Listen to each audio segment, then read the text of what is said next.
Amina lele, Amina, alele, Amina, Amina lele, Amina, alele, Amina, Amina enzamba basakoli, Amina lele, Amina, Amina lele, Amina, alele, Amina, Amina lele, Amina, alele, Amina, Amina lele, Amina, alele, Amina, Amina lele, Amina, alele. Motema nanga yetundi na posa na yo.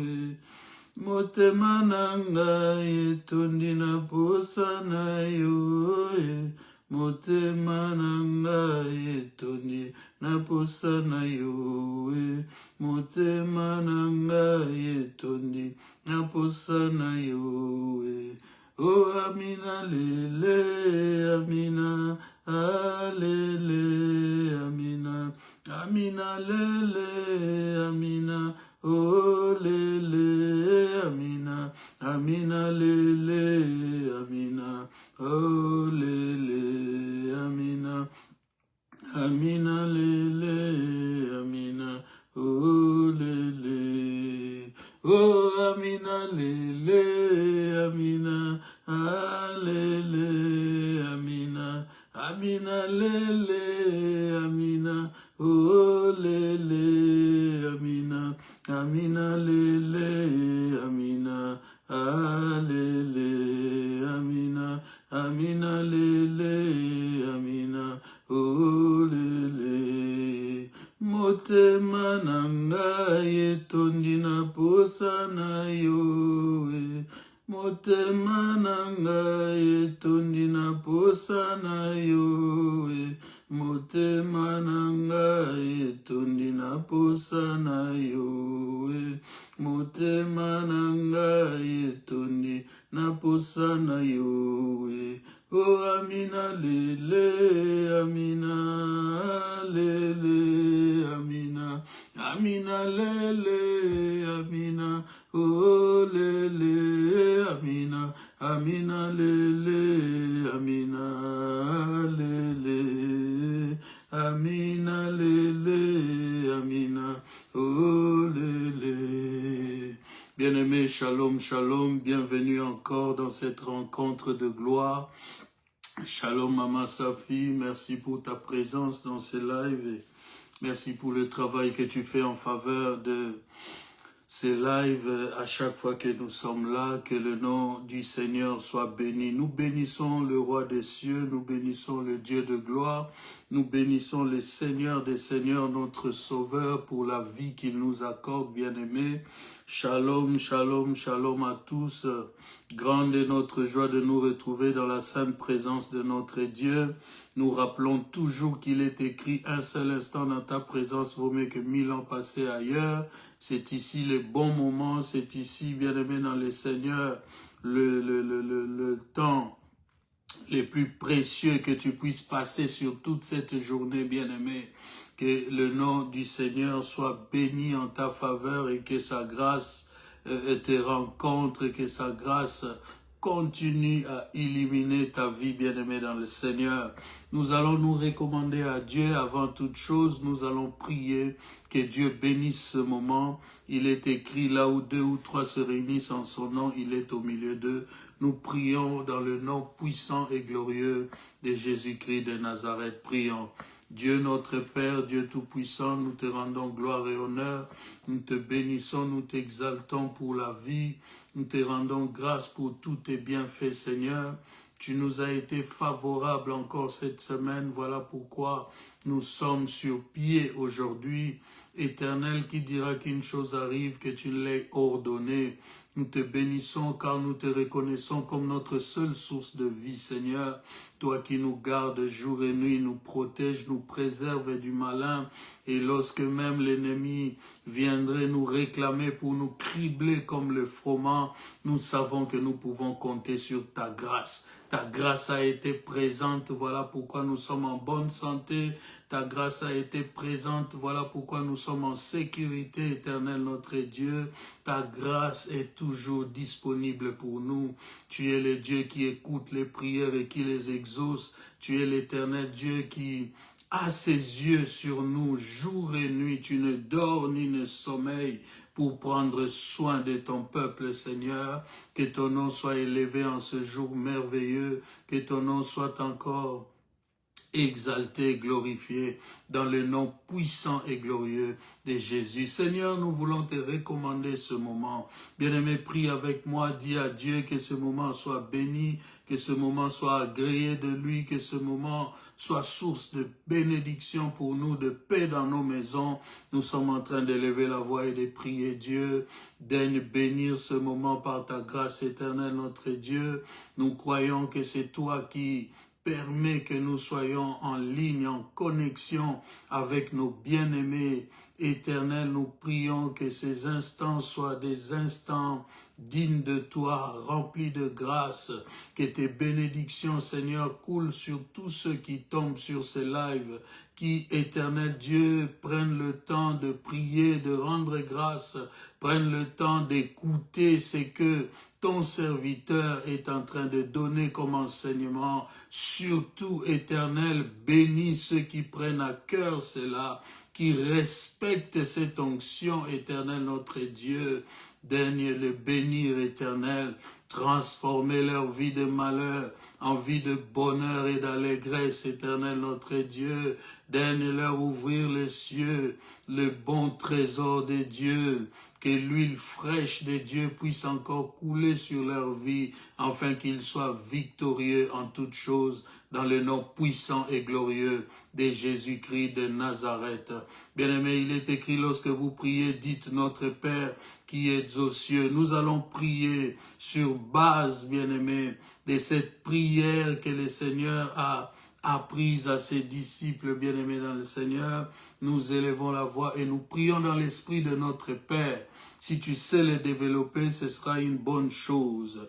Prie le Seigneur au nom de Jésus-Christ, que le Dieu de grâce, Roshama, Ikarano Santare Barakoyo Sankanena Maya, écoute ta prière aujourd'hui et l'exauce, bien-aimé. Dis à Dieu, notre Père qui es aux cieux, que ton nom soit sanctifié, que ton règne vienne, que ta volonté soit faite sur la terre comme au ciel. Donne-nous aujourd'hui notre pain de ce jour, pardonne-nous nos offenses, comme nous pardonnons aussi à ceux qui nous ont offensés. Ne nous soumets pas à la tentation, mais délivre-nous du malin. Tu es en train de prier. Seigneur, tu oins d'huile ma tête et ma coupe déborde. Tu me oins, Seigneur, oh Dieu, pour que je sois en mesure de venir à bout, Seigneur, de tous les assauts de l'ennemi. Ton onction sur moi est une couverture sûre qui permet, Seigneur, ô Dieu Tout-Puissant, que je demeure en sécurité. Il est écrit, celui qui demeure sous l'abri du Très-Haut repose à l'ombre du Tout-Puissant. Et Dieu grand, Dieu puissant, c'est auprès de toi que je viens confier ma vie. Remplis-moi de toi, de ton onction, de ta grâce, de tes faveurs, Seigneur, que l'huile ne manque point sur ma tête, que l'huile, l'Éternel Dieu, descende encore sur ma vie aujourd'hui, sur ma famille éternelle. Je prie dans le nom puissant et glorieux de Jésus. Oins cette sainte famille, la sainte présence, oins chacun de nous, Seigneur, afin que ton onction vienne briser le joug de tout un chacun, que ton onction, Père, vienne rompre les liens qui retiennent plusieurs en servitude dans le monde des ténèbres, viens encore aujourd'hui, accorde la délivrance à ton peuple dans le nom puissant et glorieux de Jésus-Christ de Nazareth. Remplis-nous de toi, cher Saint-Esprit. Nous avons besoin de toi. Sans toi, nous ne pouvons vivre. Sans toi, loin de toi, Orianda Shikani Manaste, nous ne pouvons vivre, Seigneur notre Dieu. Voilà pourquoi nous t'appelons encore aujourd'hui. Nous t'appelons encore aujourd'hui, toi le sauveur des hommes. Viens maintenant, resplendis de gloire au milieu de nous. Fais ton entrée, Seigneur. Les linteaux des portes de nos vies sont levés en ta gloire. Fais ton entrée, Seigneur, dans le nom puissant et glorieux de Jésus-Christ. Nous levons les linteaux, nous ouvrons les portes, nous t'ouvrons, Seigneur, jusqu'aux portes les plus enfouies en nous, Seigneur, afin que tu entres en nous, que tu sois présent jusqu'aux confins de nos vies, dans le nom puissant et glorieux de Jésus-Christ de Nazareth.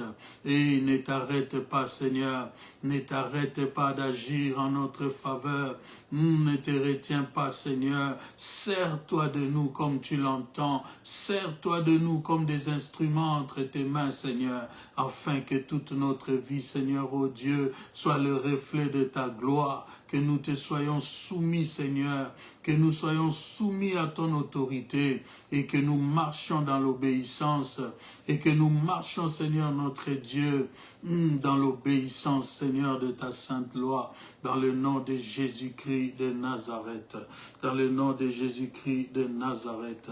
Bien-aimés, nous avons dit que nous commençons l'année avec ces sujets sur la sagesse.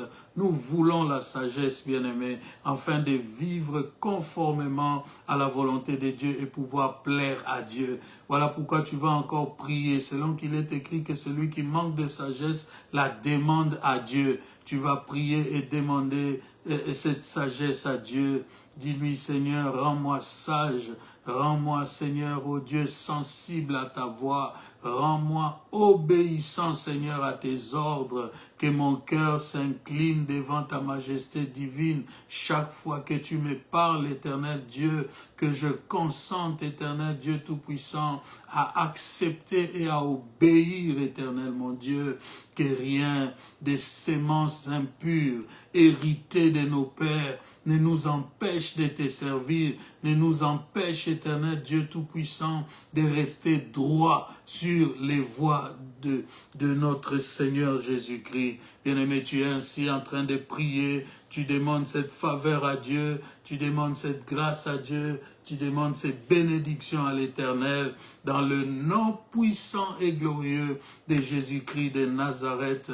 Je prie pour toi que les cieux t'entendent, je prie pour toi que le Dieu de grâce t'exauce, là où tu es, toute forme de maladie qui menaçait, tracassait, qui t'empêcher de vivre heureux, je le révoque par la vertu et la puissance du Saint-Esprit. Et je prie que cette sainte onction qui descend maintenant de la tête jusqu'à la barbe et puis mouiller tous les vêtements, puisse te toucher là où tu es, dans le nom puissant et glorieux de Jésus, et que cette sainte onction te libère des situations de maladie, te libère des situations de maladie, te libère des situations de maladie, dans le nom puissant et glorieux de Jésus-Christ de Nazareth. Bien-aimés, nous ne sommes que le 18 janvier. Il y en a qui vivent comme si l'année est tellement déjà lancée, bien-aimés dans le Seigneur. Nous ne sommes que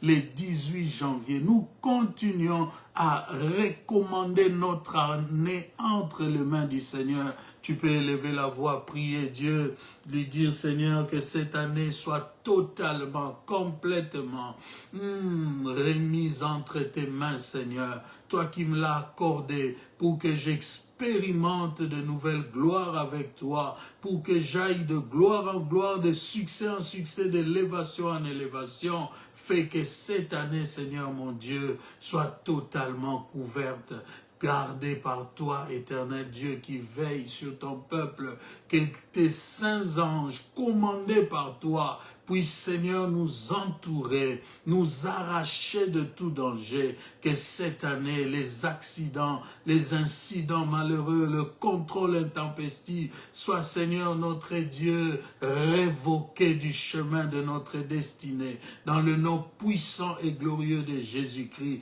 lorsque l'ennemi s'élèvera comme un fleuve, lorsqu'il viendra comme un fleuve, que ton esprit s'élève comme un étendard pour prendre notre défense, Seigneur, notre Dieu. Tu es présent, tu es avec nous, tu nous conduis et tu nous fais marcher dans les voies, Seigneur Dieu Tout-Puissant, de ta bénédiction.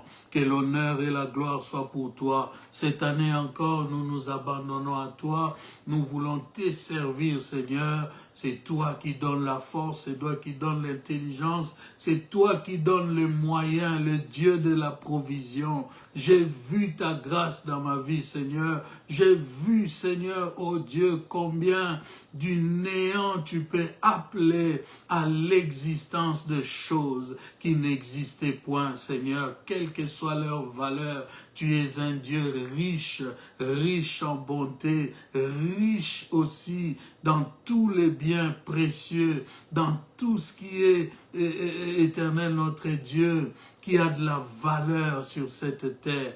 Toute richesse t'appartient. Nous te rendons gloire et honneur.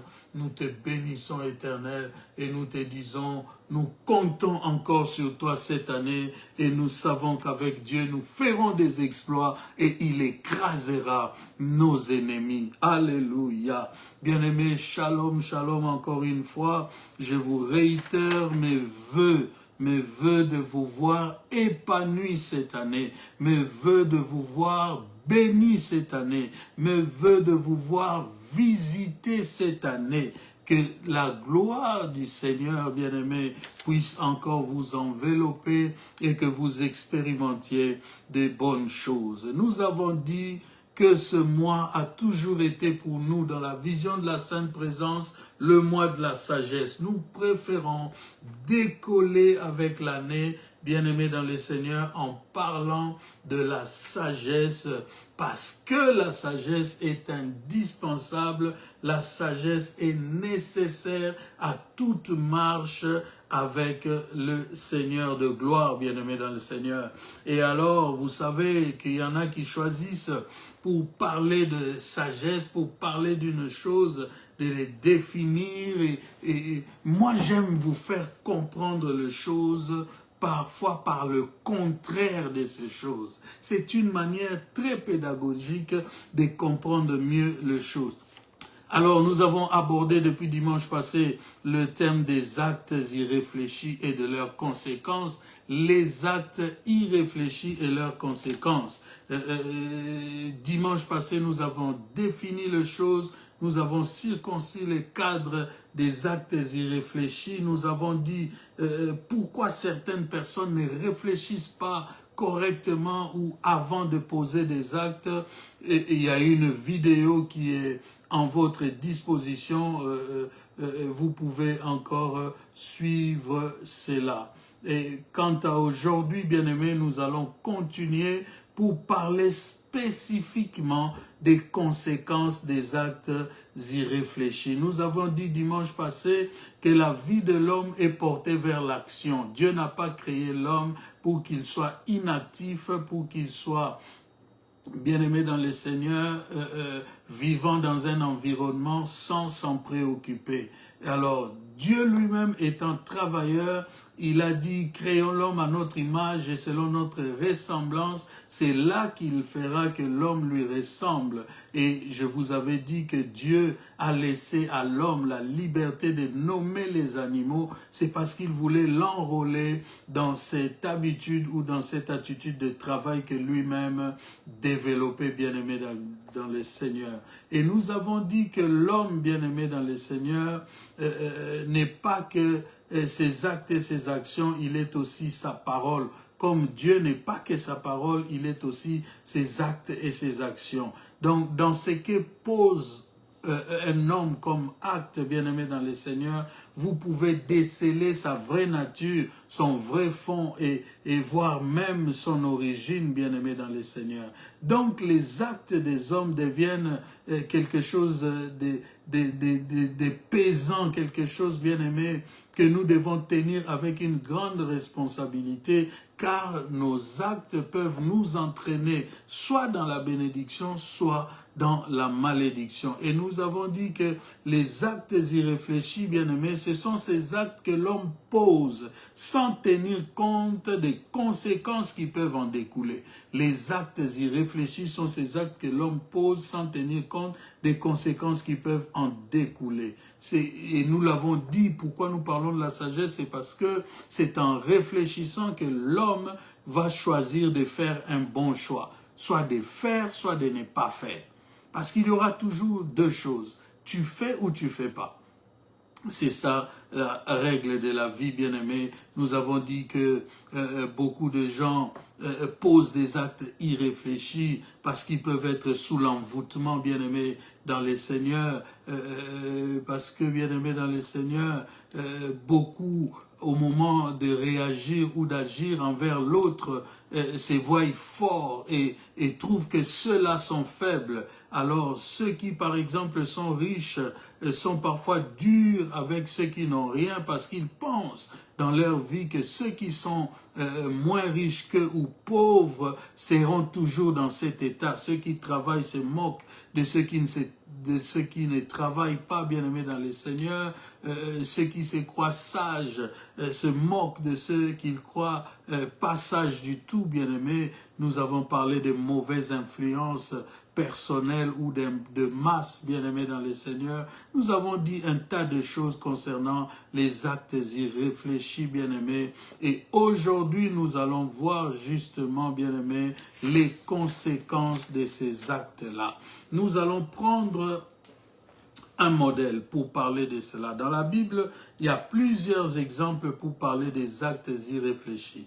Mais j'ai choisi d'aller dans la vie de David. Vers la fin de la vie de David, il se passe beaucoup de choses, bien-aimées dans le Seigneur, qui sont de nature à nous enseigner beaucoup de sagesse en rapport avec les conséquences des actes irréfléchis, bien-aimés dans le Seigneur. Lorsque nous prenons le livre de 1 Roi chapitre 1er, le verset 50, 1 Roi 1er,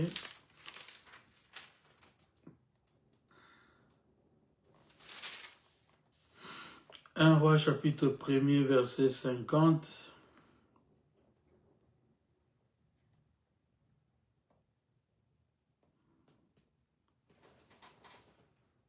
Je vais lire à partir de 50. La Bible dit, Adonijah eut peur de Salomon. Il se leva, s'en alla et saisit le corne de l'autel. On vint dire à Salomon, voici Adonijah a peur du roi Salomon et il a saisi le corne de l'autel en disant que le roi Salomon me jure aujourd'hui qu'il ne me fera point mourir ou qu'il ne fera point mourir son serviteur par l'épée. Salomon dit, s'il se montre un honnête homme, il ne tombera pas à terre un de ses cheveux, mais s'il se trouve en lui de la méchanceté, il mourra. Et le roi Salomon envoya des gens qui le firent descendre de l'autel. Il vint se prosterner devant le roi Salomon et Salomon lui dit, va dans ta maison. J'introduis ici pour te dire que vers la fin de la vie de David, bien-aimé dans le Seigneur, un de ses fils s'est levé, a pris le souverain sacrificateur, les prêtres d'Israël, il s'est imposé pour être oint comme roi. Il s'est imposé pour être oint comme roi. Ce fils-là de David s'appelait Adonijah. Ce que nous devons retenir, c'est que, bien-aimé dans le Seigneur, Adonijah, fils de David, était donc fils d'un grand roi. Et vous savez qu'à l'époque, l'histoire s'est transmettée à l'oral, bien-aimé dans le Seigneur. L'histoire se transmettait à l'oral. Or, David est ce roi qui, pour parvenir au trône, bien-aimé dans le Seigneur, il en a bavé et sué. Quoi qu'il eût été choisi par Dieu, quoi qu'il eût été oint par le prophète Samuel, bien-aimé dans le Seigneur, mais David a trouvé un roi régnant. Il était le roi oint, mais il a trouvé un Saoul régnant. Et ce Saoul-là n'a pas tenu compte du rôle efficace ou démonstratif de la grâce que David avait. Il a pris David en haine et il a longtemps cherché à lui faire du mal. Donc, dans le contexte de David, la royauté était devenue encore une fois quelque chose de très important. La royauté. Donc, un fils de David, tout fils de David devait se rendre compte du fait que la royauté, ce n'est pas quelque chose qu'on va aller prendre comme ça, qu'on va aller imposer de s'asseoir sur le trône, bien-aimé. Donc, Adonijah, en agissant ainsi, en prenant les prêtres, en disant « Aujourd'hui, vous allez me oindre comme roi », il était en train de poser un acte irréfléchi. Parce que s'il avait réfléchi, il ne pouvait jamais prendre cette position-là parce qu'il aurait compris que ce que son père a enduré pour finalement s'asseoir sur son trône, quoi qu'il avait l'Éternel avec lui, bien-aimé, et lui aussi s'en serait référé à l'Éternel pour demander à Dieu, n'est-ce pas, de pouvoir lui accorder la grâce de devenir roi. Ce n'est pas ce qu'il fera. Alors, il a organisé sa fête, il a organisé tout ce qu'il voulait, il s'est imposé, et pendant qu'il s'imposait, on est allé informer le roi David que voici Adonijah s'est proclamé roi. Et le roi David, ne pensant pas ou ne voulant pas que ce soit lui qui soit roi, il appellera alors les autres prêtres et leur ordonnera de oindre Salomon. Pendant que lui, Adonijah, était en fête, bien-aimé dans le Seigneur, la clameur publique, le peuple s'est levé lorsque le peuple a vu que c'est Salomon qui était ou un roi. Bien-aimé, il y a des succès qui n'attirera que les gens corrompus, les gens bien-aimés dans le Seigneur qui ont de la haine pour la vérité et des gens qui ne craignent pas Dieu. Mais il y a ces succès aussi qui viennent de Dieu et qui va soulever la clameur publique, bien-aimé. Il y a ces succès auxquels, bien-aimé, personne ne peut résister. Il y a de ces élévations, quand tu vois quelqu'un être élevé, tu sais que ça, c'est la main de Dieu. Ne vous fiez pas aux apparences, bien-aimés. Avoir 2, 3 choses de la vie, bénéficier, bien-aimés dans le Seigneur, de certains privilèges à un certain degré, ne doit pas nous monter en la tête et nous faire croire, bien-aimés, un instant de notre vie que nous sommes arrivés. C'est la bénédiction de l'Éternel qui enrichit. Et comme dit la parole de Dieu, elle ne s'est fait suivre d'aucun chagrin. Les actes irréfléchis auront toujours pour conséquence, bien-aimés dans le Seigneur, une forme de rejet et une odeur nauséabonde. Même si ça te procure de l'argent. Il y a un musicien qui semble assez sage au Congo qui a dit qu'une mauvaise odeur est connue de tous, mais jamais acceptée. Tout ce que tu fais de mal, d'irréfléchi, de contraire à la volonté de Dieu, aura toujours une mauvaise odeur. C'est comme ça que, bien-aimé dans le Seigneur, à moins d'être vraiment naïf ou envieux ou bien-aimé vraiment être fou, mais il y a des personnes que tu ne voudrais même pas rencontrer, même avec leur argent. Lorsqu'on t'explique les choses des PDD, des choses comme ça, bien-aimé dans le Seigneur, moi, un tel homme, je n'ai pas besoin de le rencontrer pour avoir de lui quelque chose.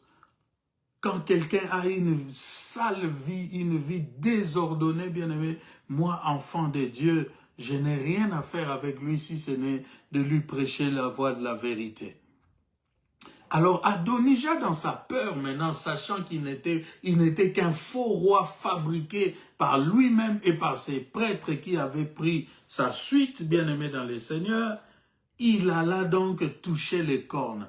Il y avait donc, bien-aimé, un dispositif dans les tabernacles, un endroit comme ça, bien-aimé, où il y avait de ces cornes-là de l'autel. L'autel à 4 coins, bien entendu, et il y a des cornes comme ça dans chaque coin. Et celui qui voulait trouver grâce auprès du roi pouvait courir là-bas, bien-aimé, toucher les cornes de l'autel et supplier le pardon du roi. Vous voyez donc, bien-aimé dans les seigneurs, que personne n'est venu menacer Adonija.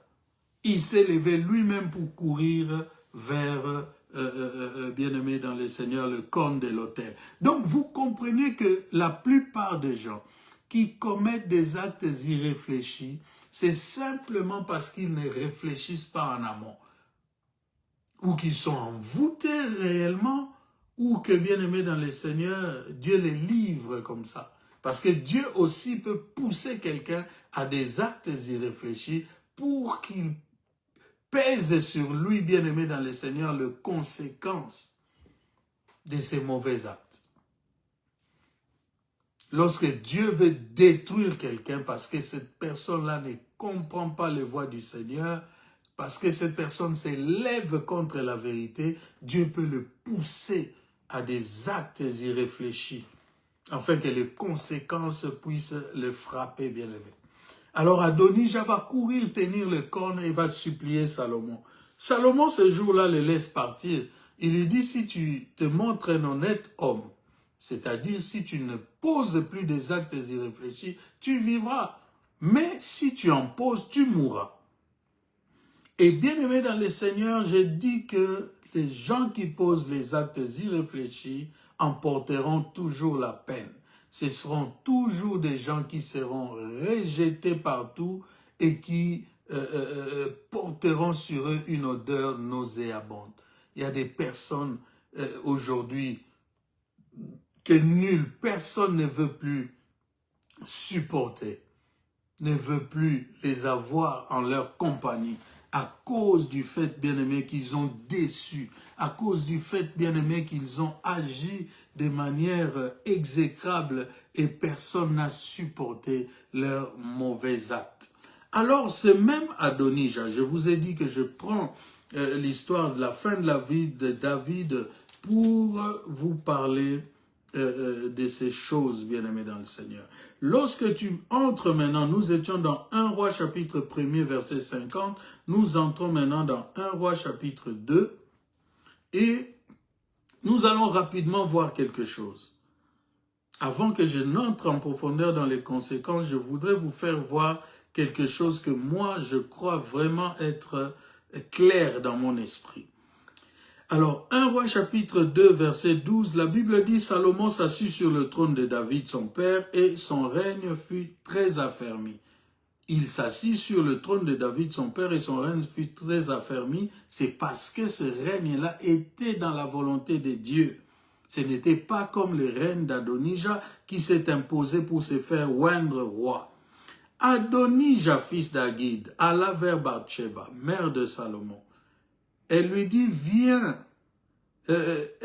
viens-tu dans des intentions paisibles? Il répondit, oui. Et il ajouta, j'ai un mot à te dire. La maman de Salomon lui dit, parle. Il dit, tu sais que la royauté m'appartenait et que tout Israël portait ses regards sur moi pour me faire régner. Mais la royauté a tourné et elle est échue à mon frère parce que l'Éternel la lui a donnée. Maintenant, je te demande une chose, ne me la refuse pas. Elle lui répondit, parle. Et il dit, dis, je t'ai pris au roi Salomon, car il ne te le refusera pas, qu'il me donne pour femme Abishag la Sunamite. Bathsheba dit, bien, je parlerai pour toi au roi. Bathsheba s'est rendue auprès du roi Salomon pour lui parler en faveur d'Adonija. Le roi s'éleva pour aller à sa rencontre. Il se prosterna devant sa mère et s'assit sur son trône. On plaça un siège pour la mère du roi et elle s'assit à sa droite. Puis elle dit, j'ai une petite demande à te faire, ne me la refuse pas. Et le roi lui dit, demande ma mère, car je ne te refuserai pas.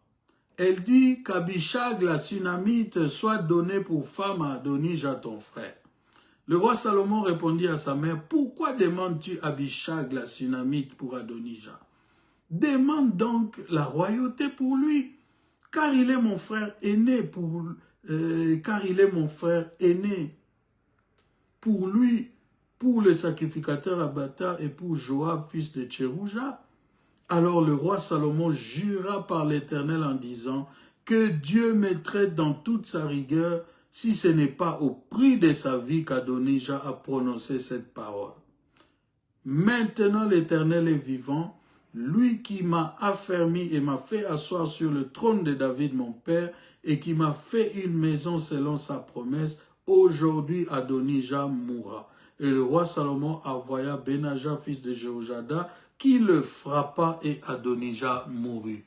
Les conséquences des actes irréfléchis. J'ai dit qu'avant d'aller plus loin dans les conséquences, je voulais vous faire remarquer une chose. Bien-aimé dans le Seigneur, ne te complais pas dans tes faiblesses. Ne te complais pas, bien-aimé, dans tes travers de la vie. C'est-à-dire que ce qu'on te reproche, cherche à les corriger avant qu'il ne soit trop tard. Il y a une telle maladie spirituelle, il y a une telle maladie, bien-aimée dans le Seigneur, qui fait que certaines personnes vont de bêtise en bêtise. La Bible dit que celui qui pêche, pêche encore davantage.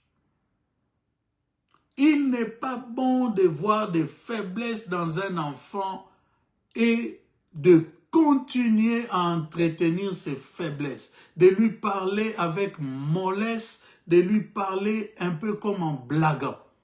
Vous savez le sort qu'a eu le sacrificateur quand Samuel était venu au monde, bien-aimé dans le Seigneur, parce qu'il parlait avec légèreté à ses enfants qui se rendaient coupables de grandes fautes devant l'Éternel. Avec nos enfants, il faut parfois, bien-aimés dans le Seigneur, avoir de la rigueur. Adonija avait commis une première faute. Il s'est imposé comme roi. Il s'est fait oindre, bien-aimé. Et quand il a vu que ce n'est pas lui que le peuple a acclamé et que le peuple a plutôt reçu avec joie la nouvelle du fait que c'est Salomon qui devenait roi, il est allé tenir les cornes de l'autel. Et Salomon lui a pardonné cela. Mais il n'a pas tardé à revenir encore avec un autre acte irréfléchi. Oh, shalom mon bishop héritier Gomez, le parrain littéraire, que Dieu te soit favorable, grand homme de Dieu. Adonija va de bêtises en bêtises. Il va de bêtises en bêtises, bien-aimé. Et c'est une maladie spirituelle. Si tu n'apprends pas à corriger tes erreurs, si tu n'apprends pas à supplier l'Éternel pour te donner la sagesse et la force, bien-aimé, tu peux continuer à poser des actes irréfléchis qui auront des conséquences. Et voilà, Salomon lui avait dit, si tu te montres un honnête homme, non, ça n'a pas tardé. Et vous savez, les gens qui posent des actes irréfléchis ont toujours des raisonnements qu'on ne sait pas expliquer. Il vient dire à la mère du roi que la royauté m'appartenait. Où est-ce que la royauté t'a appartenu même une seule seconde? Il n'a même pas régné un jour. Il dit la royauté m'appartenait. Mais elle a tourné. Dans la même journée où tu t'es fait oindre, la royauté tourne. C'est quel Dieu qui t'a accordé cela? Il dit la royauté a tourné vers mon frère. Mais maintenant, c'est que je te demande. Et il vient demander encore la pire chose qu'on peut demander à un enfant qui a compris la vie de David, s'il vous plaît. Salomon n'est pas allé au trône simplement comme ça. Quoi qu'il soit né dans les conditions que vous connaissez, mais ce garçon, il a compris la valeur de la royauté avant même d'être roi. Il dit, donnez-moi Abishag pour femme. Qui est Abishag? Abishag, c'est cette jeune fille bien-aimée. Jeune fille, remplie de chaleur du corps, qu'on avait placée dans les seins de David, comme dit la Bible, pour réchauffer le corps de David. Donc c'était comme une femme qu'on avait donnée à David, mais à un âge où David ne pouvait pas aller plus loin avec elle. Elle était là pour lui tenir compagnie. Donc, elle a appartenu à David. Elle a vu David dans son intimité, puisqu'elle s'est couchée dans son sein pour le réchauffer. Vieux qu'il était devenu bien-aimé dans le Seigneur. C'est la femme dans tout Israël qu'Adonijah va trouver à aller demander. Donc, je dis encore et je répète, bien-aimé dans le Seigneur, que les gens qui posent des actes irréfléchis, lorsque tu en as un à côté de toi, et que ces actes-là sont chroniques et répétitifs, moi, j'assume ma décision. Je n'ai plus rien à attendre d'une telle personne. Je n'aurai même pas l'espoir qu'il changera un jour, qu'il s'améliorera. Plaise à Dieu, que Dieu le sauve et le mette au paradis. Moi, je suis serviteur de Dieu. J'ai fait mon expérience avec Dieu sur cette terre et j'ai dit que les gens qui ont des actes irréfléchis, de manière chronique, répétitive, malgré les enseignements, malgré les conseils qu'on leur accorde, il n'y a plus rien à attendre d'eux. Il ne faut pas attendre qu'ils te pourrissent la vie jusqu'à un âge avancé pour que tu comprennes cela. Tu auras perdu beaucoup. Beaucoup de gens ont perdu du temps avec des frères, avec des sœurs, avec des amis qui, à la fin, n'ont pas changé du tout, mais qui leur ont causé beaucoup de tort. Bien-aimés dans le Seigneur, les conséquences des actes irréfléchis, ce sera toujours le rejet. Tu seras rejeté partout. Partout, bien-aimé. Lorsqu'on verra tes actes, lorsqu'on comprendra ton fond, lorsque, bien-aimé, les gens analyseront tes actions, tu seras rejeté. Là où tu avais la faveur des gens, tu vas voir des portes se fermer. Je suis en train de parler des conséquences des actes irréfléchis. Tu porteras une odeur nauséabonde. Il y a des personnes comme ça, à cause de notre position de chrétiens, quand elles viennent à la maison, tu ouvres la porte, elles entrent, mais tu sais toi-même que tu n'es plus bien, à cause de sa présence, bien-aimé. Il y aura aussi pour conséquence, bien-aimé, la honte et le déshonneur. C'est lui qui pose des actes irréfléchis se trouvera très souvent dans des situations de honte et de déshonneur. Bien-aimés dans le Seigneur, il est important de réfléchir aux actes que nous posons. J'ai déjà vécu le cas, c'est un peu compliqué parce qu'il s'agit d'une personne qui a beaucoup de valeur dans la vie. Mais cette personne s'était mal comportée vis-à-vis d'une autorité de la police. Il a commencé par menacer l'autorité Et quand l'autorité s'est tenue ferme, elle a cherché maintenant à amadouer l'autorité. C'est là où l'autorité a explosé de colère. Il lui a dit, toi tu es venu ici, je te parle de la faute que tu as faite, tu m'intimides, tu me dis que tu connais des gens. Il lui dit maintenant, appelle celui que tu connais, qu'il vienne ici et m'ordonne de te relâcher. Si je dois quitter mon grade de colonel, aujourd'hui je vais le quitter. Toi, je te mets au cachot. Tu ne sortiras pas d'ici. Oh, c'est là où l'homme a vu que ça devenait sérieux. Et alors l'homme m'a appelé. Il me dit, mon cher, je suis arrêté ici. Viens un peu essayer de parler avec ces colonels. Quand j'entre avec le colonel dans son bureau,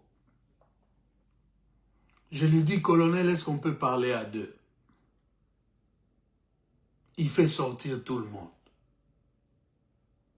Je lui dis, qu'est-ce qui s'est passé? Il m'explique ce qui s'est passé. Bien-aimé, je l'ai tellement supplié et parlé humblement que le colonel s'est apaisé. Et quand il a rappelé l'homme dont il était question, bien-aimé, c'est la première fois que je voyais la honte personnifiée en une personne. Tu sais, quelqu'un peut avoir honte, tu vois, ça s'écrit pas, ça se dessine pas sur lui. Mais il y a de ces hontes où vraiment ça se dessine sur toi. Tu es mouillé, tu es humilié. Et le colonel lui dit, en plus de cela, on me dit que tu es un homme de Dieu.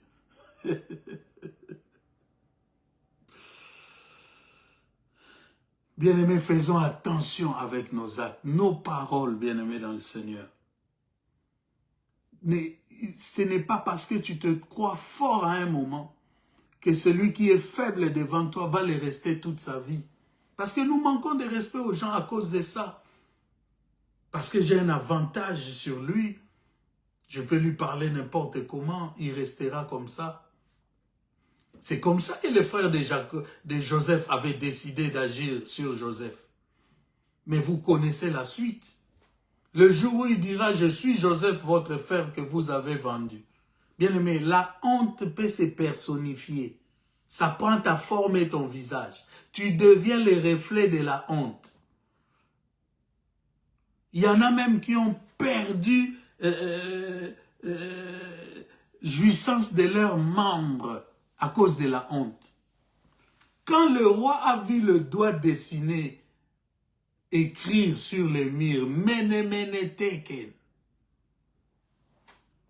cette forme d'humiliation-là. Et nous allons lire, avant de finir, l'humiliation qu'a connue Aman, bien-aimé dans le Seigneur. Les actes irréfléchis te mettront toujours dans des conditions de honte et de déshonneur. Là où on t'est respecté, on va commencer à te tirer les oreilles comme ça. Tu sais, quand on attrape quelqu'un en flagrant délit d'adultère, on amène cette femme, on la jette aux pieds de Jésus. Elle est toute honteuse, trempée, mouillée. Il n'y a qu'aujourd'hui où je vois, on sort des sextapes de quelqu'un, mais ce quelqu'un-là a encore la force de venir vous gronder, vous. Hein? Le Congo est assez spécial. Hein? Honte et déshonneur, bien-aimé. Ce qui est sûr, troisième conséquence des actes irréfléchis, c'est que tu les payeras cash. Moi, j'ai toujours cru et j'ai toujours dit qu'il n'y a personne qui quitte la terre des hommes sans avoir payé cash certains actes irréfléchis qu'il a posés dans la vie. Je vous dis la vérité, bien-aimé. Dieu le fait payer toujours. Et Adonijah ici a commis une faute grave et vous avez vu et entendu, bien-aimé dans le Seigneur, c'est qu'a été son sort. Finalement, son propre frère, le roi, a décidé qu'on les tue. Bien-aimé, la vie aujourd'hui a changé, les lois et tout ça, l'humanité. C'est dans les plans de Dieu, hein, dans les sotérios de Dieu, dans les plans du salut.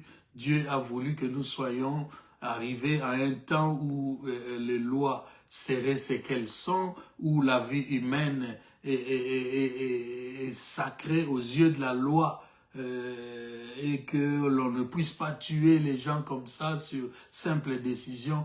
Mais quelquefois, ça aussi, c'est la facette. C'est la facette qu'on montre ou qu'on voudrait que le monde montre. Mais en réalité, bien-aimé, il y a toujours des gens qui décident de tuer les gens. La Bible dit, le mari cocu, au jour de la vengeance, il se montre impitoyable. Vous savez combien de gens sont morts, tués par des gens qui ont été victimes de leurs actes irréfléchis. La vie ici, ce n'est pas que ce que vous voyez. Dans les secrets, il se passe des choses. Et la colère de beaucoup de gens agit dans les secrets à cause des actes irréfléchis. Une humiliation qu'on a portée sur ta personne. Tu vas garder rancune et un jour tu agiras, personne ne sait plus, personne n'y pense plus. Mais toi tu agis à cause de ce qui était arrivé. Bien-aimé, attention, les actes irréfléchis, on les paye toujours cash. Et il y a quelque chose que j'aime souligner ici comme quatrième conséquence des actes irréfléchis. Dans certains cas, il sera impossible à celui qui pose des actes irréfléchis de revenir encore dans la grâce des personnes qu'il aura offensées. C'est-à-dire que tu te fermeras une porte définitivement. Ce que j'aime dire sur ce point, c'est qu'il ne faut jamais confondre le cœur de Dieu et le cœur de l'homme. Parce qu'il y en a qui agissent et qui parlent contre nous en se disant que c'est un homme de Dieu, ce sont des enfants de Dieu. Donc, ils ne feront rien, ils ne réagiront pas. Tel que je vous parle ici, bien-aimé dans le Seigneur, je suis 100% homme. Je suis 100% homme. Et j'ai un taux de divinité qui monte chaque jour jusqu'à ma rencontre avec le Seigneur. Puisqu'il est écrit que j'irai de gloire en gloire. Et lorsqu'il m'enveloppera comme d'un manteau, je serai changé en un autre homme. C'est là où je prendrai ma posture d'antan de la création, où je redeviendrai 100% Dieu, pour vivre avec lui éternellement. Parce que personne ne vivra au ciel s'il n'a reçu de Dieu le 100%. Tous ceux qui sont autour de Dieu ont le 100% de Dieu. Dès que tu as 99,9, comme ça se montre dans nos ADN là, le 1 là qui reste, le 0,1 là qui reste, ça c'est la part de la divinité pour faire 100%. Donc même Dieu t'enseigne que ta fille, ton fils, je te l'ai prêté. Voilà pourquoi je t'ai donné 99,9. Mais pour vivre avec lui, il faut faire les 100%. C'est pourquoi il nous enveloppera comme des manteaux et nous serons changés. Ça, ce sont les choses de 2026 que nous allons approfondir. Je disais, il ne faut pas confondre le cœur de Dieu et le cœur de l'homme. Parce qu'il y en a qui font du mal et qui se disent, c'est mon frère, c'est ma sœur, il va me pardonner. Bien-aimé, le choix du pardon et de l'oubli de l'offense revient à l'homme. J'ai dit le choix de l'oubli, du pardon, de l'offense revient à l'homme. Dans le cas de divorce, Dieu dit que c'est possible quand la femme est prise en flagrant délit d'adultère. Jésus vient arranger cette parole. Il dit c'est à cause de la dureté de votre cœur que Moïse vous a dit de répudier vos femmes. Mais il y a encore une possibilité de pardonner. Mais cette possibilité-là revient à l'homme. Et l'homme qui refuse de les faire, l'homme qui refuse de pardonner, traitera les choses avec Dieu, pas avec toi. Il faut faire très attention. Même si nous prêchons, mais il y a des gens qui refuseront de pardonner. Veux-tu ne pas craindre le magistrat? Fais ce qui est bien. Ne te dis pas qu'à l'église, il va à l'église, donc on lui prêche là-bas l'amour. Donc même si je lui vole son argent, même si je lui fais du mal, il me pardonnera. Ce n'est pas ta responsabilité d'imposer le pardon à quelqu'un. Dans nos familles, c'est comme ça, bien-aimés. Beaucoup de gens parlent, beaucoup de gens agissent en se disant c'est mon frère. Ils ne calculent même plus ton âge. Ils ne calculent même plus, parfois même ta position. Ce n'est pas pour dire qu'elle dit des choses mauvaises, par exemple. Mais parfois, j'entends ma fille me parler et je me demande, est-ce qu'elle comprend que je suis un homme de Dieu? Vous comprenez? Parce que quand on vit naturellement, il y a des choses qui peuvent nous échapper.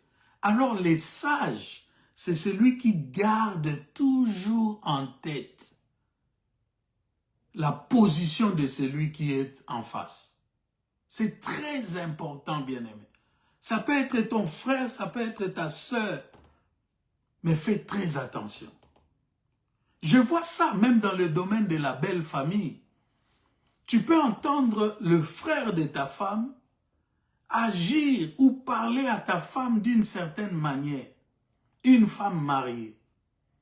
Son frère lui parle ou agit envers elle d'une certaine manière. Ce que moi je comprends, c'est que cette personne-là ne comprend pas que sa sœur est une femme mariée et que tout acte ou parole porté sur elle peut être interprété d'une certaine manière par son mari. Donc, si tu veux agir vis-à-vis de ta sœur, si elle est mariée, tiens compte de la vie que peut avoir son mari sur ta parole ou ta réaction. Non, mais la société est gangrénée de personnes qui agissent sans réfléchir, sans scrupule, au motif que c'est mon frère, c'est ma soeur.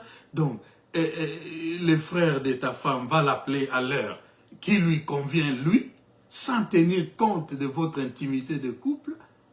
Donc, je suis réveillé par les appels de ma belle famille.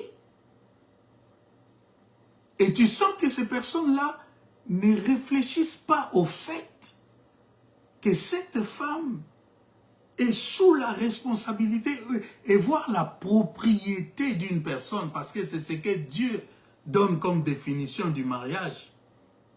Il n'est pas bon que l'homme soit seul, je lui ferai une aide semblable.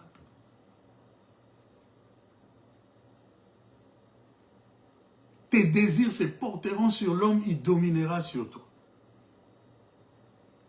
Une femme mariée, même si c'est ta sœur, fais très attention dans ta manière d'intervenir dans sa vie et d'agir. Et réfléchis bien à la réaction possible de son mari. Sinon, tu te mettras en danger. Et vous savez, comme à notre habitude, nous allons terminer en voyant des versets bien-aimés. J'avais dit, nous sommes dans 1 roi et dans 2 rois. Écoute maintenant 1 roi, chapitre 1er et chapitre 2. Écoute maintenant certaines lectures que je vais faire et c'est cela la conclusion. Dans quelques minutes, je te libère. 1 roi donc, chapitre 2, verset 28.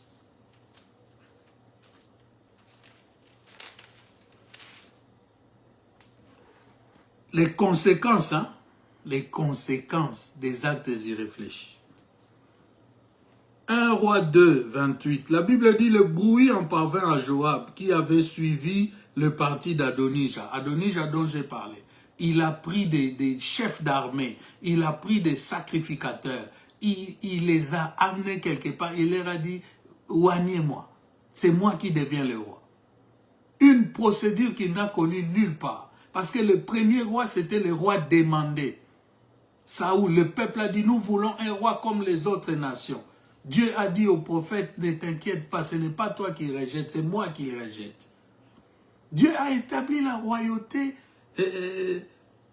par devers. Lui, il a établi la royauté pas parce qu'il était content. Dieu a toujours voulu être le roi de son peuple. Mais le peuple a réclamé un roi. Dieu leur accorde. Mais il leur dit, vous verrez ce que le roi vous fera. Et le deuxième, c'était le père de ses enfants.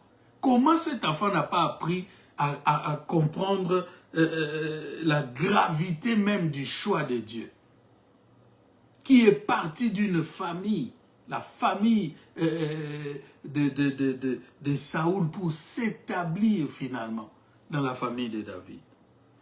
Donc, le bruit parvint à Joab qui avait suivi le parti d'Adonija, quoiqu'il n'eût pas suivi le parti d'Absalom.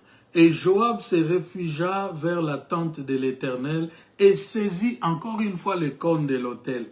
Les gens qui nous font du mal, ils savent comment nous échapper, comment nous amadouer, comment changer la version des choses avec nous. Et ils avaient trouvé d'aller tenir les cornes de l'autel. Les autres, c'est maman. Ton frère te fait du mal, quand tu veux réagir, maman va venir. Non, déconayo, papa, yosa chef de famille. Chez nous, là-bas, les maman, les Congo, là-bas, tu sortir des termes. Toi, tu es un fou, tu es... On annonça au roi Salomon que Joab s'était réfugié vers la tente de l'Éternel et qu'il était auprès de l'autel. Et Salomon envoya Benaja, fils de Jéhoiada, en disant, va et frappe-le. Bien-aimé, à chaque fois, aller tenir les cornes de l'autel là ne marchera pas. Quand Dieu décide que c'est la fin, parce qu'il t'a donné le temps, parce qu'il t'a laissé le temps, mais que tu n'as pas compris, il y a toujours une fin avec Dieu. Il a décidé de mettre fin à cette vie sur terre.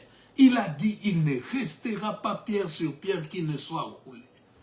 Qui ne soit roulé. Le jour où la machine de la destruction de Dieu, ces traîneaux aigus, munis de pointe, va se mettre à rouler, bien-aimé.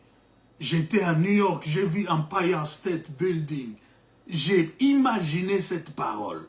Il a dit, il ne restera pas pierre sur pierre qui ne soit roulé. De toute sa hauteur là, ça va s'écrouler. Comme vous avez vu les deux tours jumelles tomber.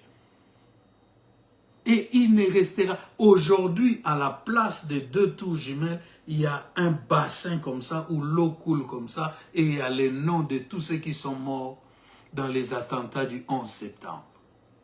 C'est un endroit merveilleux à visiter à New York. Je t'invite cette année avec ton épouse, pasteur Héritier. Donc, même Dieu t'enseigne que tu peux monter, monter, monter, monter s'il le décide. Tu vas... Tu vas plonger, plonger, plonger, plonger, plonger. Et on ne te retrouvera plus.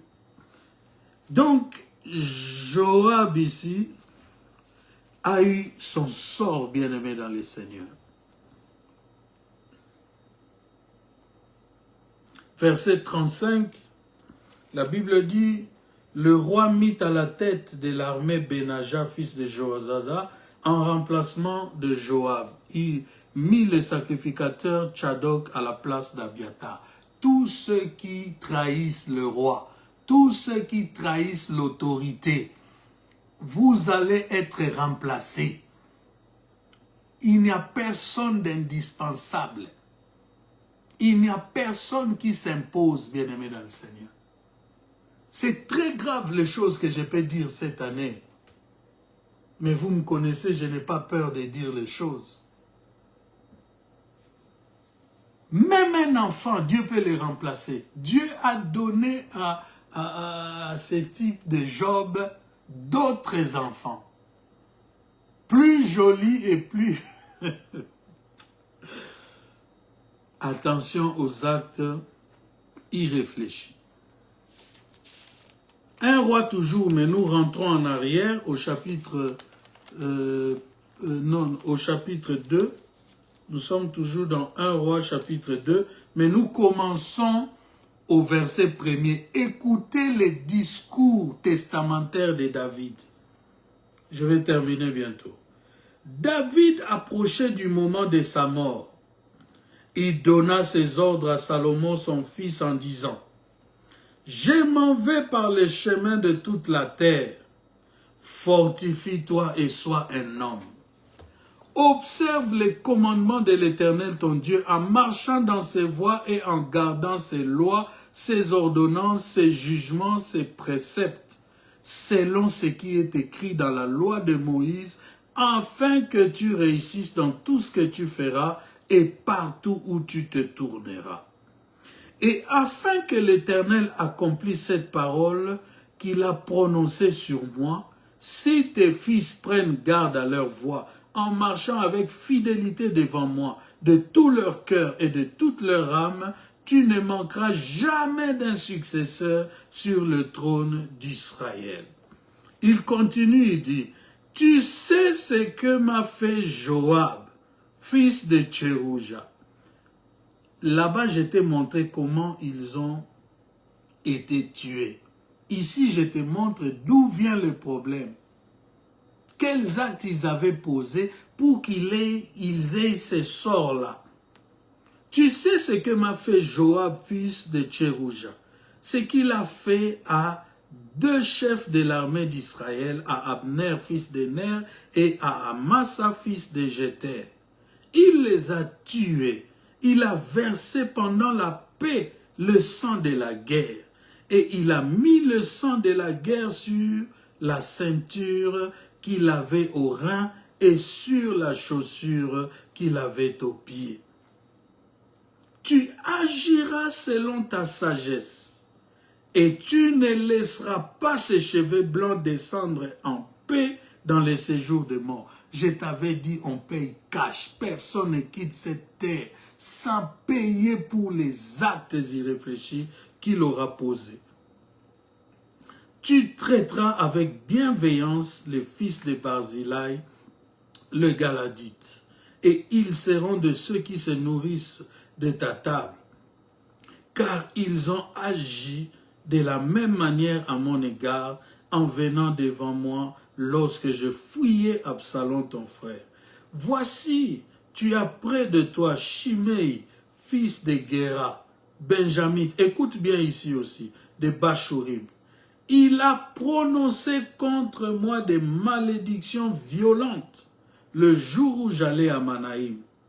Mais il descendit à ma rencontre vers le Jourdain et je lui jurai par l'Éternel en disant, je ne te ferai point mourir par l'épée. Maintenant, tu ne les laisseras pas impunis, car tu es un homme sage et tu sais comment tu dois les traiter.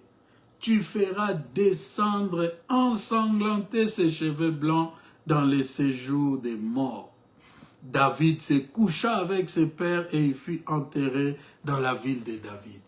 Bien-aimé dans le Seigneur, même si ce n'est pas la personne victime de tes mauvais actes qui te punissent ou qui te rendent cela, attention, le Dieu de justice est vivant. Shimei, celui qui venait sur le pont de la montagne, alors que David hontait fouillé Absalom, c'est lui qui criait là, qui lui jetait des pierres. Le chef de l'armée a dit, mais cet insecte-là, donne-moi l'ordre d'aller les descendre tout de suite. David dit non. Aujourd'hui, on ne doit pas agir comme ça. Parce que peut-être que c'est l'Éternel qui veut nous faire comprendre quelque chose. S'il a ce courage-là, c'est sûrement Dieu qui veut nous enseigner quelque chose. Parce que si l'Éternel était d'accord avec nous, il ne nous aurait pas permis de vivre une telle humiliation.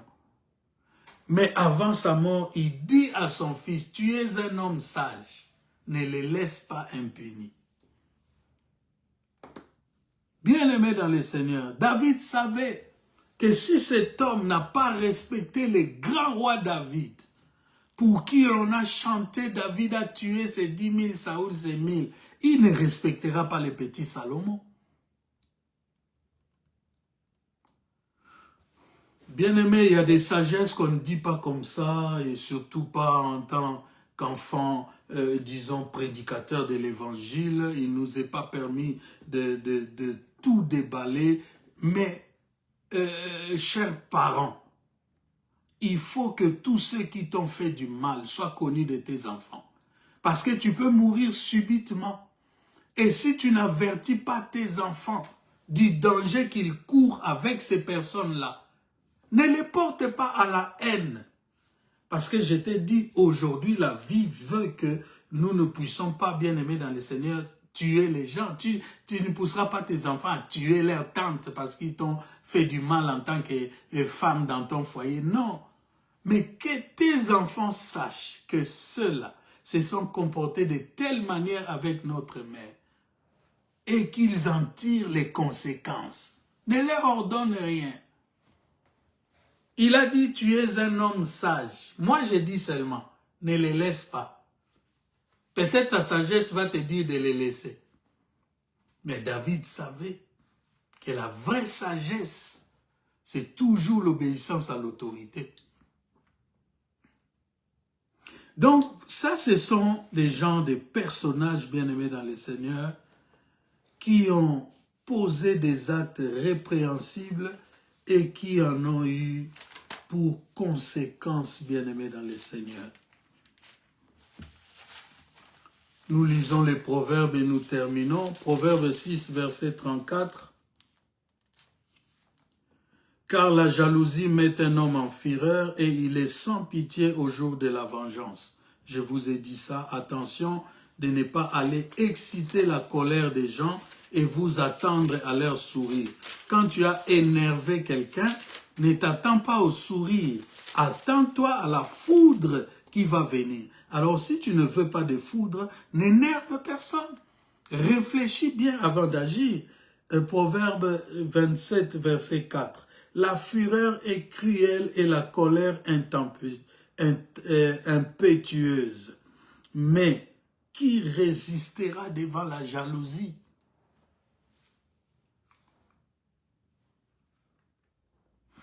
Beaucoup de gens, je dois m'arrêter. Beaucoup de gens agissent avec une telle légèreté, bien-aimée dans le Seigneur, même en parlant de la femme de quelqu'un, tu ne peux pas comprendre. Tu ne peux pas comprendre. Quelqu'un qui aime peut réagir et après vous allez dire, voilà, lui est un homme de Dieu, il ne sait pas pardonner.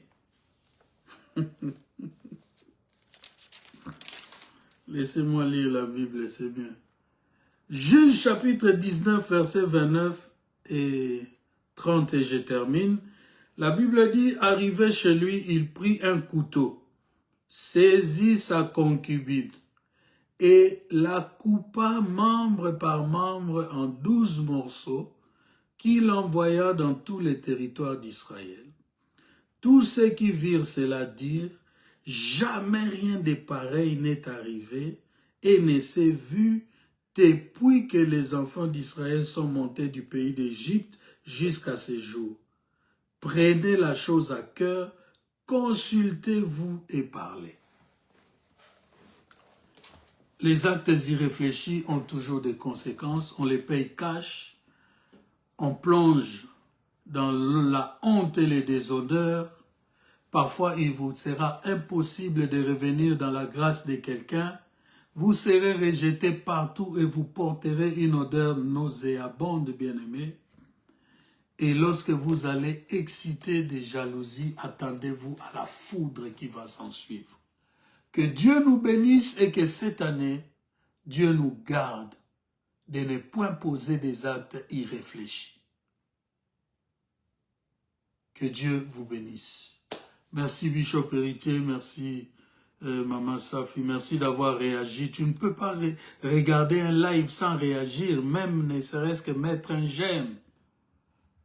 Que Dieu bénisse Papa Jérôme, que Dieu bénisse toute l'Église Sainte Présence, que cette nouvelle semaine soit une semaine remplie de grâce, que Dieu bénisse Laurette Samba, j'espère que je l'ai dit vraiment, Vremuyombe, que Dieu vous bénisse et excellent dimanche et à dimanche prochain pour une autre dimension. N'oubliez pas 99,9%.